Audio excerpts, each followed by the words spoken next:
Hello friends, welcome to our channel. ఇప్పుడు మిమ్మల్ని నేను కొట్టియూర్ మహాదేవ టెంపుల్కి తీసుకెళ్తూ ఉన్నాను. ఈ స్థల పురాణం మనకు ఇక్కడ సతీదేవి దహనమైన చోటు అన్నమాట.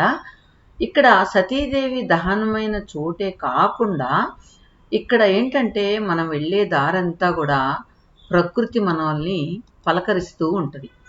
ఎక్కడ చూసినా పచ్చదనం, పక్కనే బావలి నది ప్రవాహం.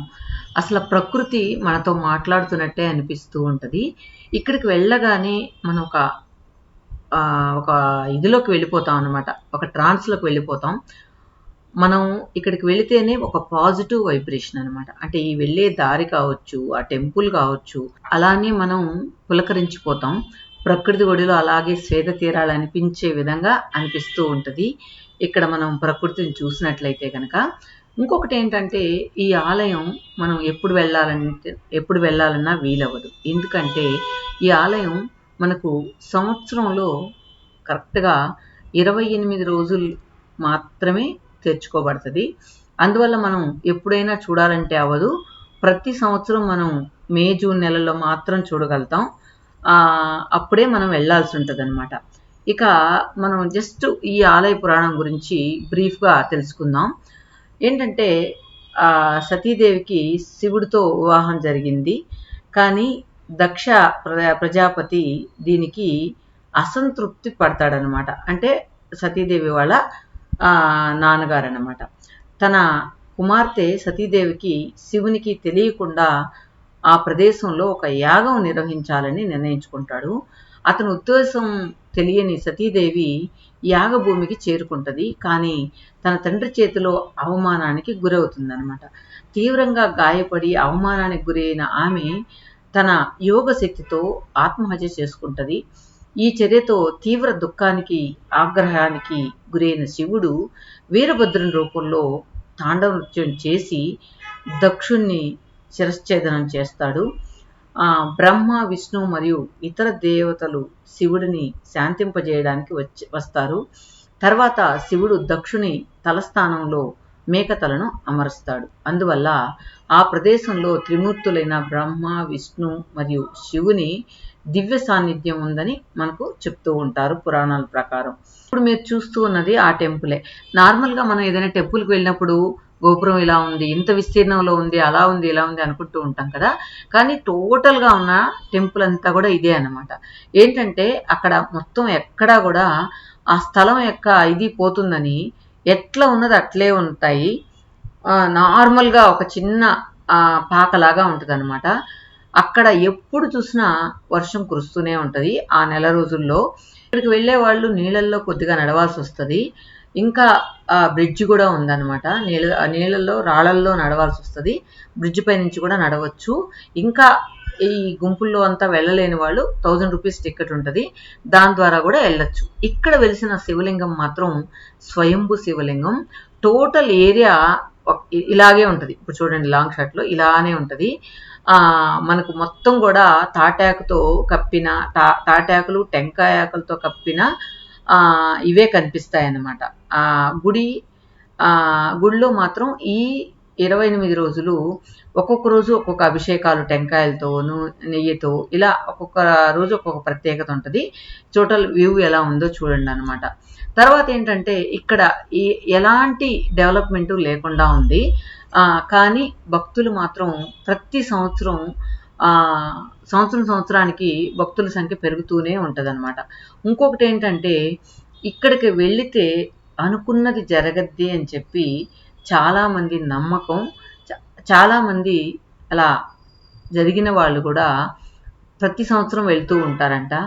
ఒక్కొక్కళ్ళు దాదాపు మేము 10 years నుంచి వస్తున్నాం, 20 years నుంచి వస్తున్నాం అని చెప్తూ ఉన్నారు ఇక్కడ వెళ్ళిన వాళ్ళు.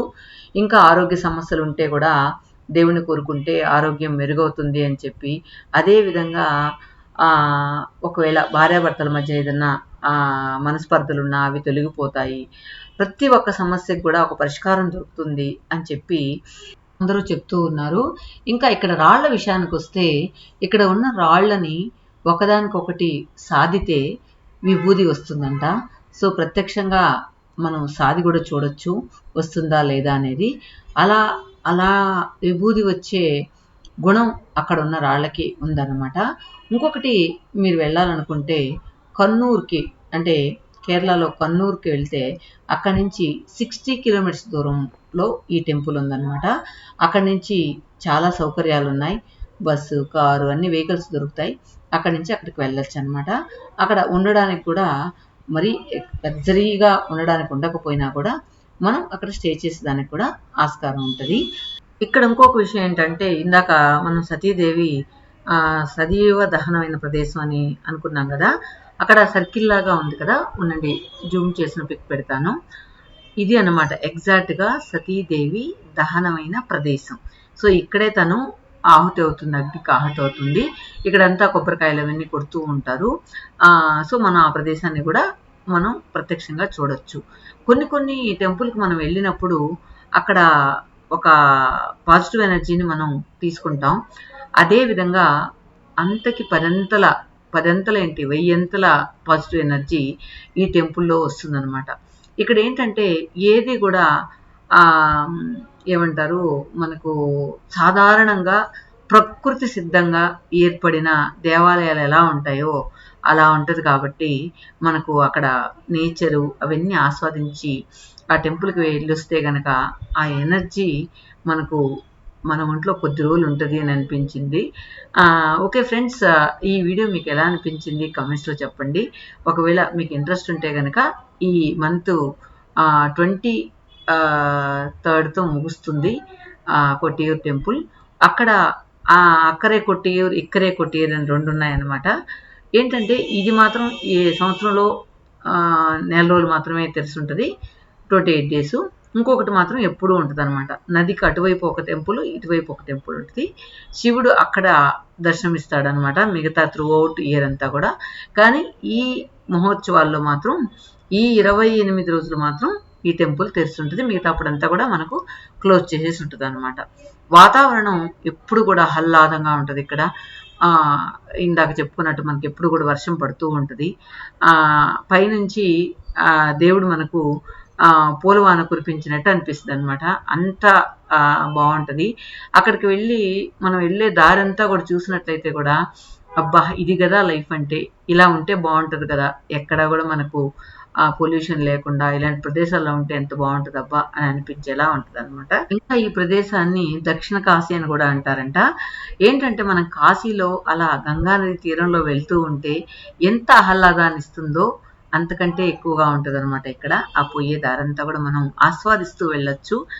Okay friends, thank you for watching. ఈ వీడియో ఎలా అనిపించింది కమెంట్స్లో చెప్పండి.